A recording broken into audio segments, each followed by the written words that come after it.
Hi, my name is Matthew, and welcome to this playlist of videos about conic sections and analytic geometry. In this first video, I want to examine with you the ellipse. We will look at equations for the ellipse, and the initial equation for the ellipse might be presented in different ways, so we'll look at some really sort of algebraic reviews about how to manipulate the initial equation. And we'll try to put the equation in a format that will allow us to extract all of the information that we might be asked for. Let's have a look. First of all, conic sections. These are a variety of shapes that you, for the most part, are familiar with. The circle, the ellipse, maybe not so much, the parabola for sure. The hyperbola looks kind of like a pair of parabolas. So not so familiar maybe with the ellipse and the hyperbola, but definitely the circle and parabola, and in later videos we're going to look at the equations for those. And then these degenerate cases, a point and a line and two intersecting lines. And what's interesting, I suppose, here is that all of these conic sections, including the degenerate cases, can be created by passing a plane through two right circular cones that are kind of stacked on top of each other, sort of nose to nose. So without further ado, let's get into looking more specifically at the ellipse. Now, an ellipse is a set of points, sometimes called a locus of points, and this set of points can be created manually. There's an activity that you could do, and I'm going to share with you a link to the first video that came up that I found when I searched for, I don't remember exactly how I typed in the search into YouTube, but this very pleasant older gentleman is going through this process of creating ellipses, and I hope that you'll take the time to watch it. It's a good illustration. It's kind of an old school illustration because it's like sticking a couple of pins into a piece of cardboard, but just his explanation of it is as simple as it should be, right? It's perfect. So you can have a look at that, and actually on the left-hand side of your screen here, you're seeing this ellipse that has the F1 and F2 in it, so those are the pins that he puts into the cardboard. And then point P that you're seeing here, he moves that all the way around the ellipse and creates it right before your eyes, and he actually stacks up a bunch of them, and there's some couple of good insights that he points out as far as the fact that the 2 points, which are called foci, the distance from the two foci to a point P anywhere on the ellipse, if you add those distances together, you're always going to get the same value. And in fact, that value from F1 to point P and then from point P to F2, if you add those two values together, the number that you will get is equal to the major axis.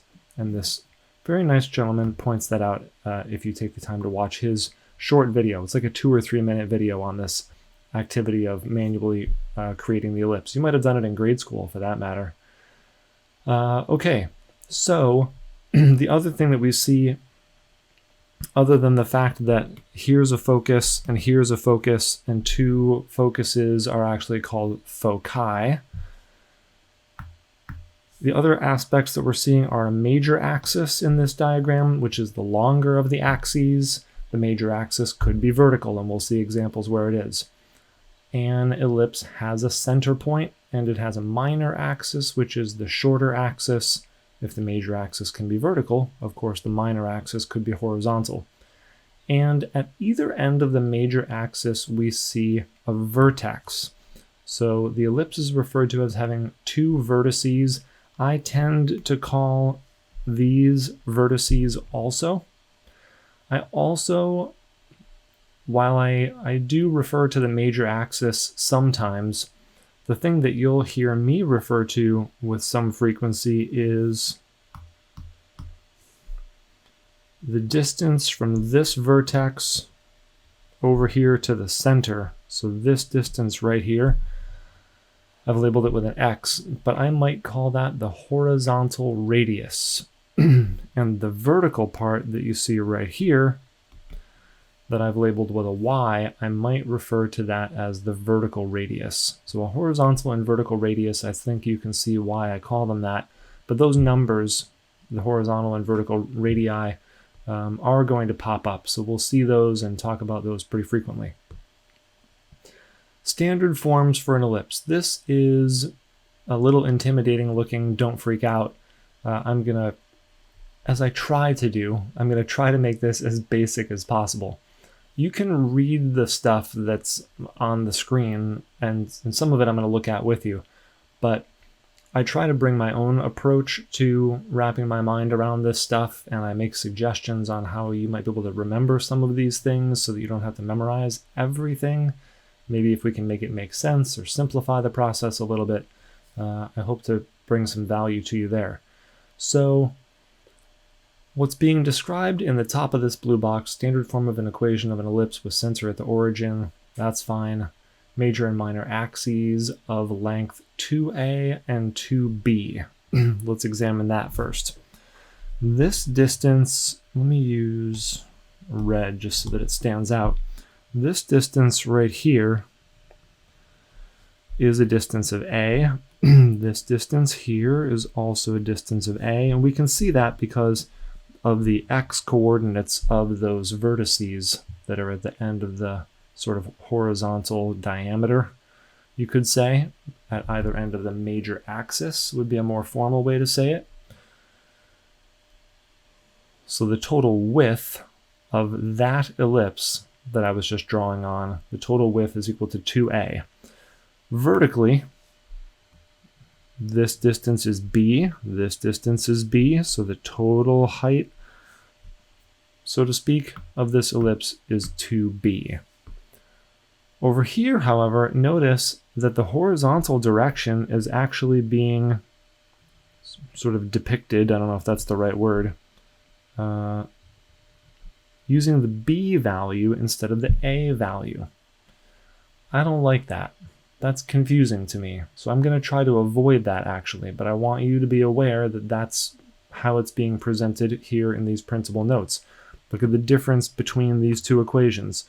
The numerators are the same, but the denominators end up trading places. On the left, it's a squared b squared, and on the right, it's b squared a squared. So that's what's changing the shape of the ellipse, is where I put those letters? No. It's which of those denominators is larger than the other one that's going to compel us to have a taller ellipse, like this one over here, or to have a wider ellipse, like the one on the left. So again, it's going to be all about the actual numerical values of the denominators. Well, does this blue box account for that? It does. In the very first sentence, with center at the origin, major and minor axes of lengths 2a and 2b, where a and b are positive and a squared is bigger than b squared.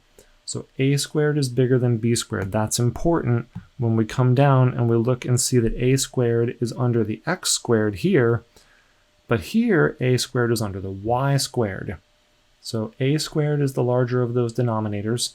And look, if the larger denominator is under the x squared, then it's wider in the x direction than it is tall. If, however, your larger denominator is underneath the y squared, then it's going to be taller in the y direction than it is wide. That's how I tend to remember it, instead of actually focusing on these a and b values and trying to remember which one's which and goes in which direction, and forget it. I can't even handle it. If you can, super. That's just not how I remember it. But you have to do what works for you. Once we start looking at some numbers in here, it's going to become even easier. You'll forget all about a's and b's, hopefully. Except for when you have to do this. The c value in all of these diagrams is the distance from the center, which won't always be at the origin, but from the center of the ellipse to the foci. Now the foci which is plural for focus, the foci are always on the major axis, which is the longer axis. Foci are always on the major axis, and c is the distance from the center to the foci, and you can calculate the c value by doing a squared minus b squared. So weird. We remember the Pythagorean theorem, which is a squared plus b squared equals c squared, but that has a plus in it. This one has a minus, so be careful there. And a squared definitely has to be larger than b squared, so that a squared minus b squared turns out to be a positive value, because there's no way that c squared is going to be negative. So a little bit of common sense, I think, could potentially save you from yourself there. You'll make sure to do the larger squared minus the smaller squared, so you get a positive value for c squared. We're going to see examples of that, but that is the introduction. All right, let's get to graphing one of these also. One other characteristic of these equations, this one and this one, notice that they're both equal to 1. So that's part of the setup process of putting these into what we're calling standard forms here. So they need to be equal to 1. Also, I'm just trying to remember like all of the things as long as we're here. I'll mention these again as we go along. C squared equals a squared minus b squared. And yet between those fractions is a plus sign. Okay, so that's kind of backwards. Those are opposite from each other. We'll talk about that again. Okay, I need the right-hand side of this equation to be equal 1 before I can really think about it as an equation of an ellipse. So let's divide the entire equation by 36. If you want to put a 36 under each term, this is set up kind of nice to write it that way. 9 over 36 reduces to x squared over 4 plus y squared over 9 equals 1. Perfect. Now, it's an x squared plus y squared. The denominator on the right is the larger one. So I am going to come up here and look at this right-hand diagram.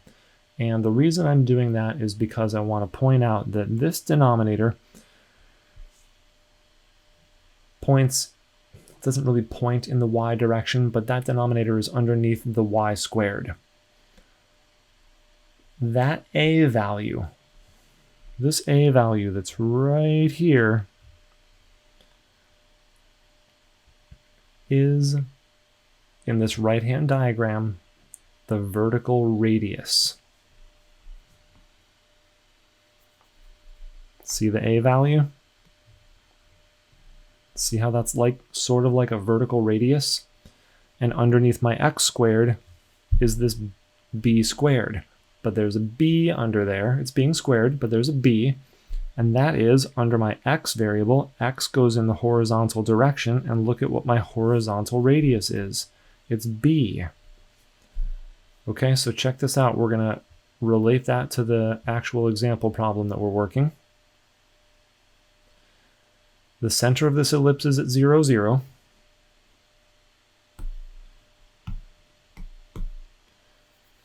My horizontal radius is 2. I don't think of it as an A or a B. I just think of it as the horizontal radius is 2. So I'm starting at the center, moving 2 units to the right, plotting a point, moving 2 units to the left of the center and plotting a point. Now I look at my vertical radius. Is 3 squared, so 3 is my vertical radius. I start at the origin. I go up 3 units, plot a point. Back to the origin, down 3 units, plot a point. Those are the 4 vertices of my ellipse. Technically, only the ones at the end of the major axis are called the vertices. I call them all vertices. Sue me. Let's see if we can manage to draw in an ellipse. This is undoubtedly going to turn out looking like an egg, which is always good for a laugh. Yeah, that was better at the top of there. Let's see if I can redo the second quadrant part of this. Just have to come out of these points a little. Oh, it's worse. Well, you get the idea. Hopefully Hopefully your ellipse looks better than mine. I just have to keep drawing it to heal it slowly. But you can see that it's taller than it is wide. You can see the horizontal radius, as I like to call it, is equal to 2. You can see the vertical radius here is equal to 3. If you'd like to label this and this as the horizontal and vertical radii, you have my blessing to call them that and to label them that way. The other thing I want to do is locate the foci, so I need to calculate the distance from the center to each of the foci. I will use the formula c squared equals a squared minus b squared. I don't know what my a and b values are, but it's the larger one squared minus the smaller one squared. So c squared is equal to, and if you want to do that, you could write larger squared minus smaller squared. I'm just breaking all the rules. Forget convention. We don't need convention. Why stay stuck in the past? The larger one squared, that's my 3. When I square it, I get the 9. Minus the 2 is the smaller, that's of the radii. When we square that, we get the 4 again. So it's really the difference between the denominators of the, not the original equation, but our standard equation. There's the 9 minus 4, so that's equal to 5. So c squared is equal to 5, which means that c is equal to the square root of 5. Now that's the distance from the center to the foci. So let's go in here, and I'm going to go from the center, and I will travel along the major axis a distance of the square root of 5. So the major axis is vertical here. So I'll start at the center, go up square root of 5. Square root of 5, what is the square root of 5? It's a little bit bigger than 2. On 5 square root 2.23. So like 2 1/4. So I'm going to go up 2 1/4, plot a point, start at the center, go down 2 1/4, plot a point. And if you want to, you could label the coordinates of these points. You will run into questions where you will be asked, whether it's in a homework assignment, on a quiz, on a test, to state the coordinates of the foci. So this is, I'm not just, talking to talk. This is definitely a task you'll have to perform. Coordinates of this point are 0, square root of 5. And down here, this focus has coordinates 0, negative square root of 5. The coordinates of your vertices are 0, 3, and 0, negative 3. And I think that's probably all the information we would be asked for here. Certainly, graphing the ellipse and locating the foci, we have answered all of those questions. So let's keep going. So we're being given different information. We're not just being given an equation this time and asked for the foci. Here we're being given the foci and the vertices. So where do you think we should start? How should we proceed? I like to start this process and all of these processes the same way if I can, almost every time. And that is to start out by drawing a diagram. I need to know where these things are. I can't just hold this visual in my mind. So let's see. We're going left and right 2 and left and right 6. Okay, so maybe I'll even draw my vertical axis on this blue line here. And then my horizontal axis. And I need to be able to go left and right 2 and 6. Okay, so let's see. 1, 2, 3, 4, 5, 6. Could have spread those out a little bit more. 1, 2, 3, 4, 5, 6. Okay, and I don't know how far vertically I'm going to need to go, so I'm going to cross my fingers that 5 will suffice. 2, 3, 4, 5. Try to keep them spaced evenly. Okay, and then let's plot some points. What color should we use for that? Maybe black will be okay. That should be visible enough. So we're going left 2 units to a focus. Oh, I picked purple after all. And to the right 2 units for a focus. And then to the right and left 6 units. Those are vertices. Okay, now this distance right here is my C value because it's the distance from the center to a focus. This is 6, and I don't really want to label that with an A or a B, but I know it's the longer of the two because the horizontal axis here must be the major axis. And I know that because the foci are always on the major axis. Therefore, this horizontal axis is the major axis, so the horizontal radius will be the larger of the radii, and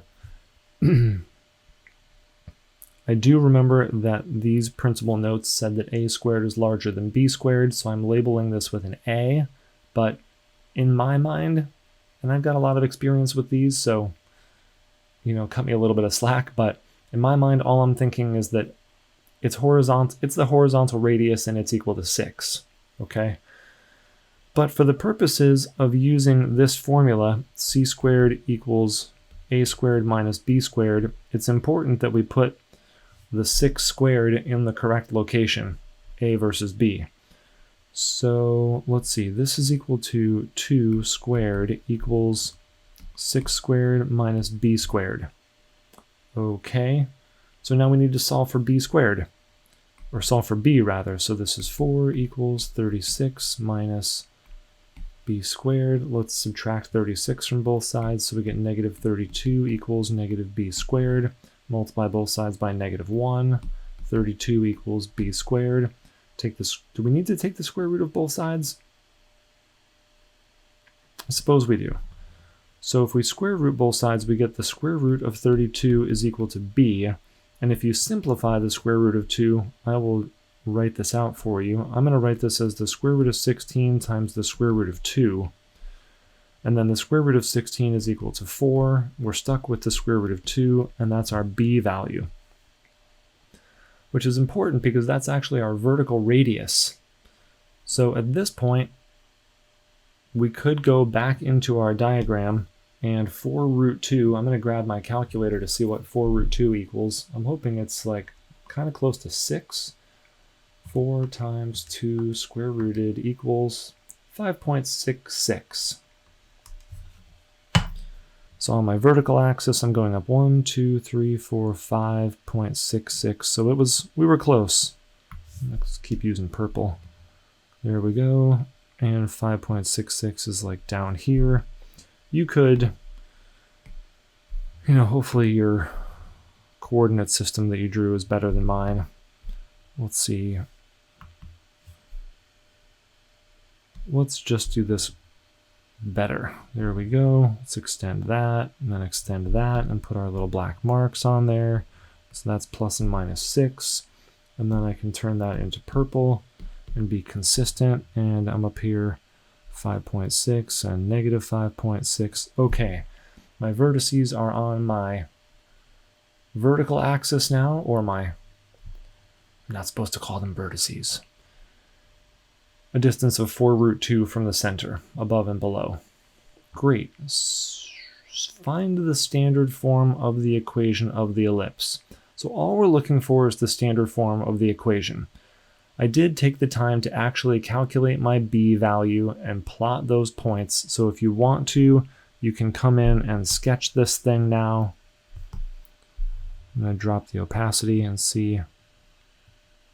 I don't really know why I did that. Well, because the question didn't actually call for me to graph this thing.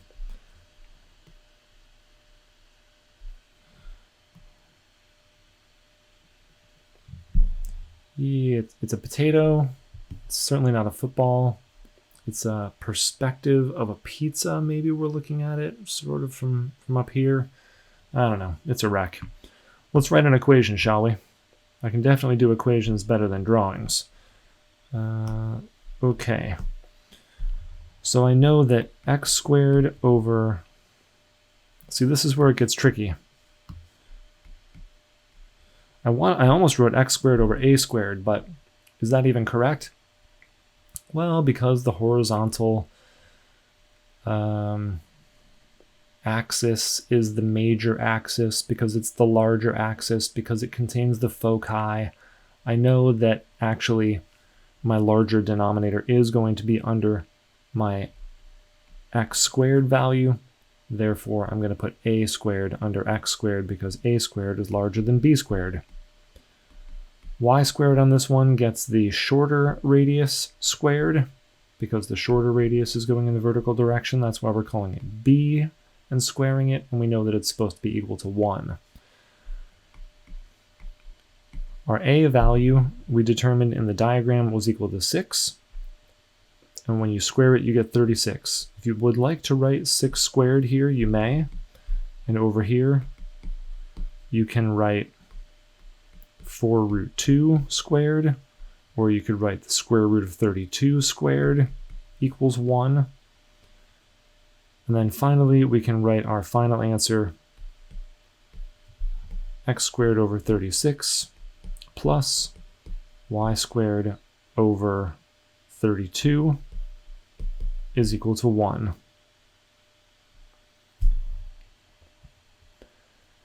You're going to get better at these. These are going to get so much faster. It's only because I'm trying to explain all of the little moving parts of this that this process is taking so long. So just get your method down on these, get organized as to where the components are and how they end up impacting the graphs, and these problems are going to be no sweat.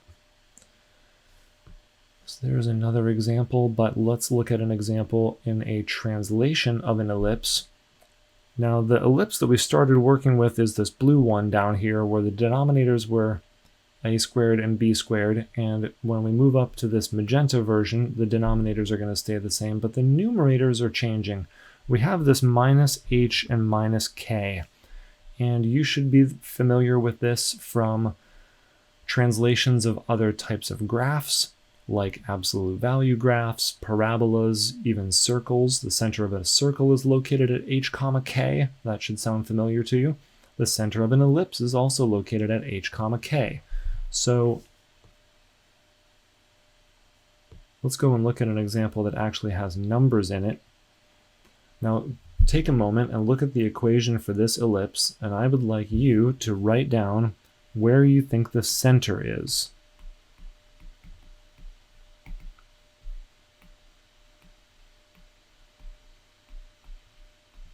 What do you think the coordinates of the center are? If you said positive 1 comma negative 2, you are correct. It's the opposite of what it looks like they are, and it's because of that format for the generic version of this equation that says x minus h and y minus k. Those minuses sort of throw us off. We're tempted to say negative 1 comma positive 2, but that's incorrect. It's the opposite of that.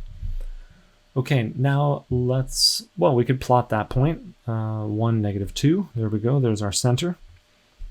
And I'm going to start talking about these the way that I actually think about them, which really expedites the process. The square root of 16 equals the horizontal radius. How do I know it's the horizontal radius? Because it's under the x squared stuff and not the y squared stuff. The square root of 9 is equal to the vertical radius.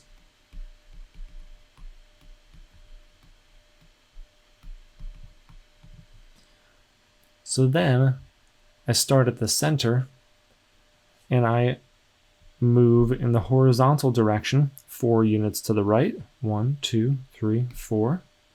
I go back to the center. I move 1, 2, 3, 4 units to the left and plot another point. You can see the horizontal radius.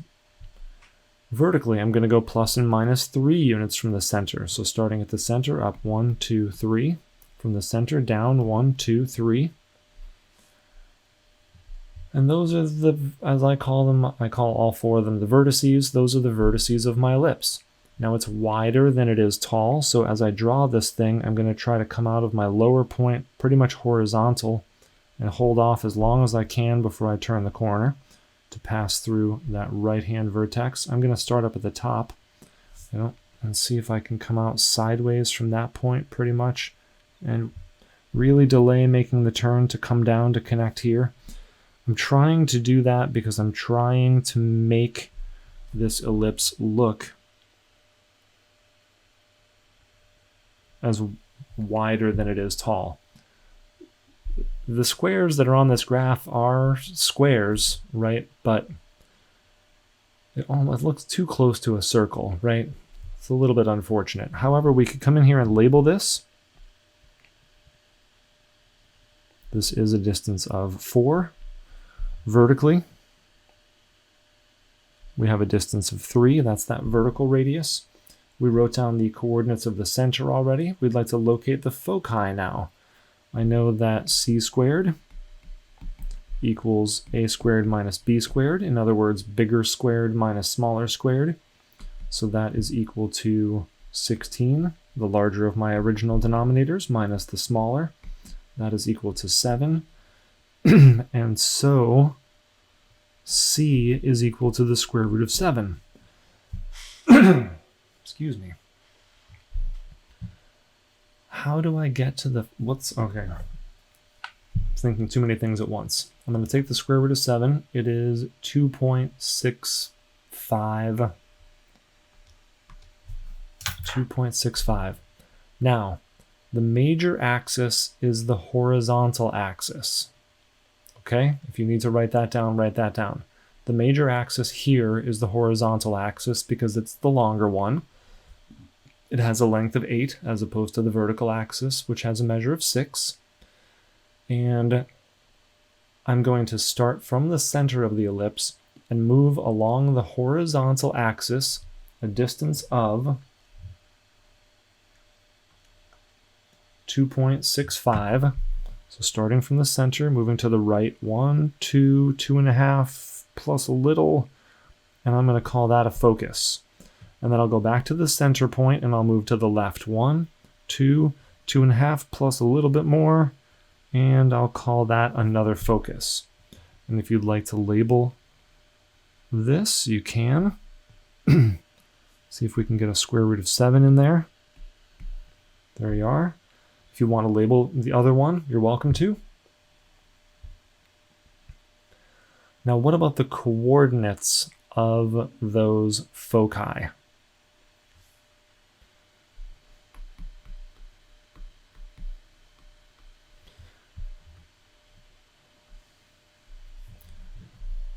We started at the center, which had an x-coordinate of 1, and then we added the square root of 7. In other words, we moved it to the right, a distance of root 7. But we didn't go up or down. When we left the center point, we only moved horizontally. So you can see from the graph very clearly that the y-coordinate of the focus, of this focus, is -2. The other focus, we started at the center point of the ellipse, which has an x-coordinate of 1. We moved to the left, in other words, subtracting the square root of 7, and we did not move vertically at all, so that left-hand focus also has a y-coordinate of -2. If you were asked for coordinates of the vertices, you could come up with those by using a similar technique, by adding and subtracting the horizontal radius. If for some reason the maximum and minimum values were requested, you could add and subtract your vertical radius of 3 to the y values of, or the y value of your center point. But that's all the information that was requested, as well as our beautiful graph. Find the standard form of the equation of the ellipse. Okay, now we're being given, yet again, different starting information. Here we have endpoints of the major axis. Let's plot these points. We've got 2, 2, and 8, 2. The minor axis is at 5, 3, and 5, 1. So I can tell pretty clearly what my ellipse is going to look like. Let's see if I can draw another very poor ellipse.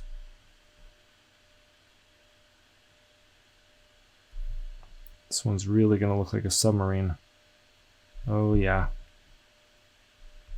take it up to periscope depth.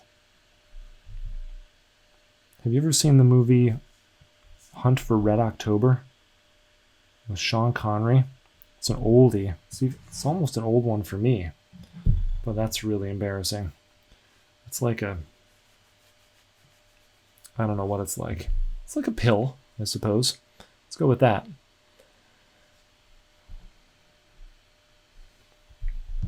Anyway, The Hunt for Red October, great submarine movie. I think Alec Baldwin's in it also. He looks very young in that movie.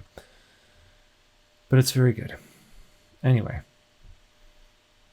the center of our ellipse, I think the coordinates are pretty obvious. The center is located at h, k, which in this example is 5, 2. And what else do we need? We need the vertical radius.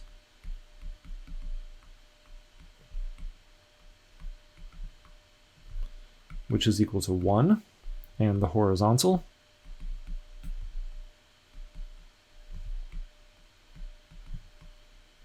Which is equal to 3.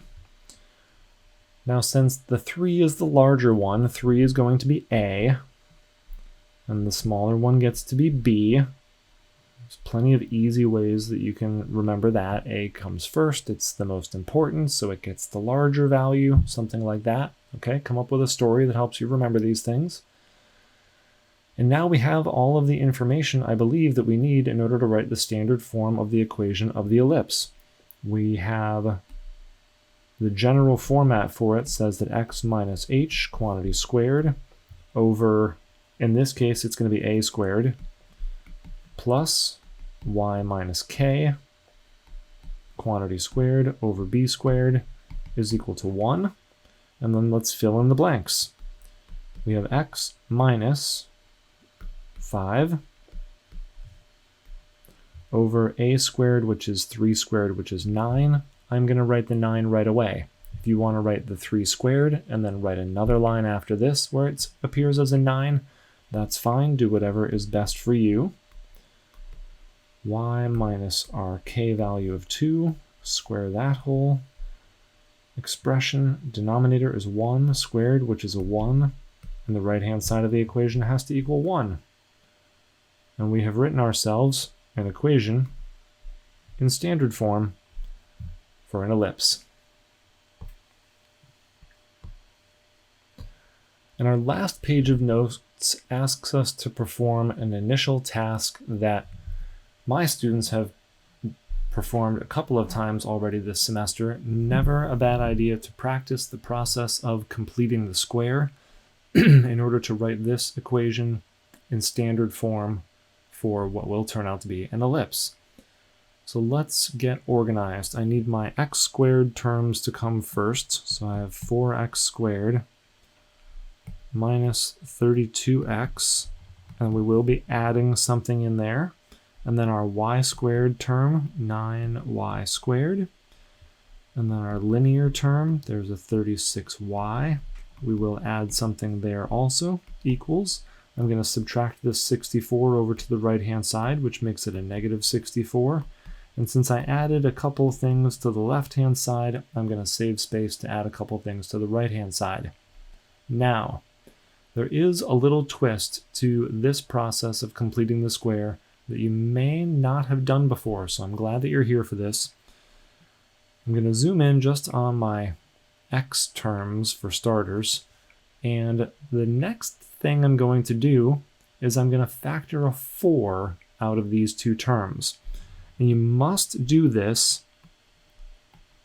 because when you complete the square, x squared has to have a coefficient of 1 on it. Probably most of you in the past 32, 16, 8 just assumed you were always given an expression to complete the square where the x squared had a 1 in front of it. However, that is not always the case. Now, because I zoomed in, I wrote all of that stuff smaller than the stuff above it. So I'm just going to zoom out and write it one more time. X squared minus 8x plus something, close, Okay, see how it matches up vertically to what I had written before? I like that. So here's this plus sign coming down here. We're going to factor in 9 out of these next couple of terms. So 9 times the quantity y squared plus 4y plus something. That's getting included in the parentheses. The right-hand side of this equation has not changed at all. We haven't done anything to the right-hand side. We just did some factoring on the left-hand side. Now that we have factored, and if you want to put a note over here, that's how we got down to the next line. Now that we're here, we're going to complete the square. So I'll take the negative 8, divide it by 2, square it, and get 16. That number will go in that space, but don't write it in there right now. We'll take care of it on the next line. This middle coefficient of positive 4 gets divided by 2. We square it, we get 4 again. That's going to go in here, not right now. Do we always divide by 2 before we square it? Yes. Do we have to do that factoring thing that you did before we start this process? Yes. Okay. Now, here's where it gets interesting. Well, it's already pretty interesting. I'd like to make a little change to the right-hand side of the equation. I'm going to erase these spaces and highlight something for you that a lot of students miss. I even forget to do it sometimes. Let's just say, hypothetically, so don't write this down, let's just say that I put a 5 right here. Should I add 5 also to the right-hand side of the equation? You might be thinking, yeah, because whatever you do to the left-hand side, you do to the right-hand side. You added a 5 on the left, better add a 5 on the right, right? Right. There's a 5. Problem is, I didn't just add 5 to the left-hand side of my equation. This distribution is going to have to happen eventually, and the 4 is going to come in here and multiply that 5, which means in adding 5, I really added 4 5s. So I added 20. So what I'd like to do, no matter what number goes here, this 4 is going to impact it. Now we know what the number is that I'm going to add there. It's going to be a 16. But what I'd like to do on the right-hand side of the equation is be prepared for that. So on the right-hand side, come over here with me, and I'm going to write 4 times, it'll be a 16, don't put it there yet.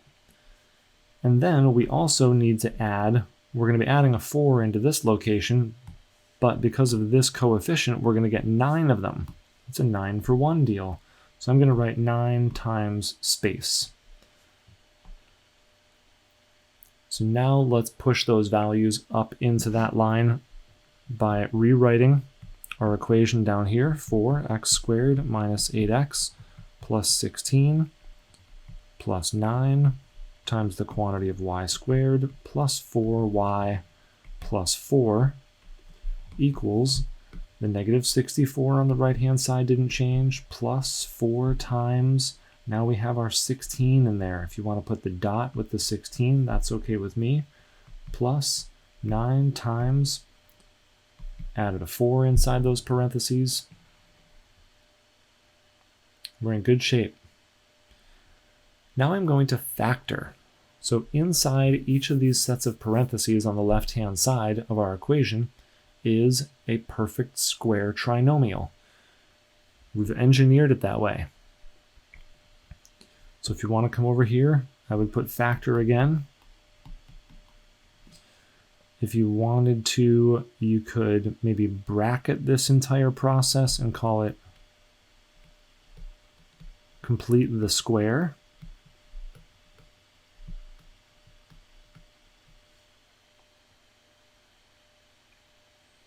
And then the factoring that we're going to do here results in 4 times x minus 4 squared plus 9 times y plus 2 squared. And on the right-hand side, from 9, 18, 36, that's calculator work. It's arithmetic. I don't like the arithmetic. 64 negative plus 16, 32, 16 times 4 is 64, so those cancel each other out. And 9 times 4 is 36. Beautiful. And now, in order to finally get this equation into standard form for an ellipse, I need the right-hand side to equal 1, so I'm going to divide the entire equation by 36. 4 over 36 will reduce, leaving us just with a 9 in the denominator. 9 over 36 is going to reduce, leaving us just with a 4 in the second denominator. And we have completed the square on x and y, factored a pair of perfect square trinomials, divided our entire equation in order to get a 1 on the right-hand side, and ended up with an equation in standard form for an ellipse, where its center is located at 4, negative 2. If you'd like to write that down, the center is located at 4, negative 2. And the horizontal radius is 3. The vertical radius is 2. From square rooting the 9 and square rooting the 4. This equation looks familiar to me. 4, negative 2. Horizontal radius of 9, or of 3. Vertical radius of 2. I can't help myself.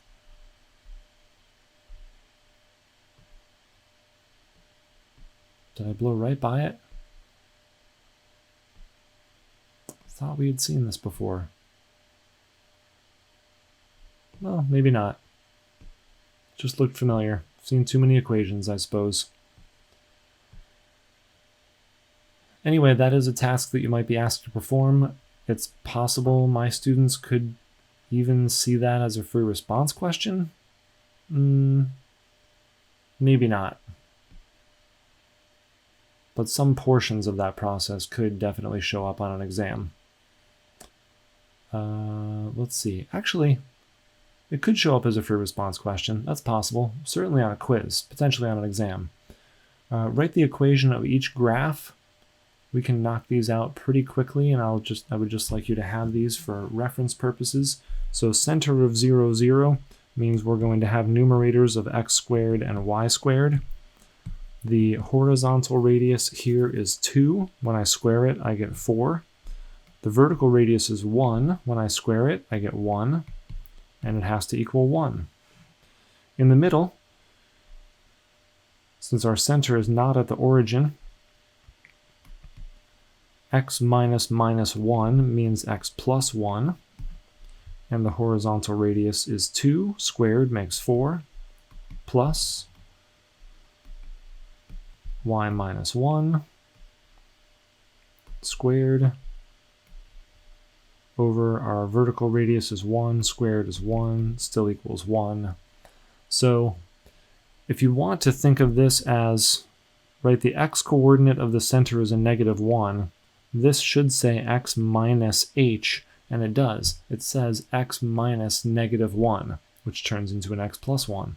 The y-coordinate of the center, this should say y minus k, and it does. It says y minus positive 1. So both of those numerators are indeed correct. You just have to train your brain to sort of think backwards on them a little bit. And lastly, this center is also not at the origin.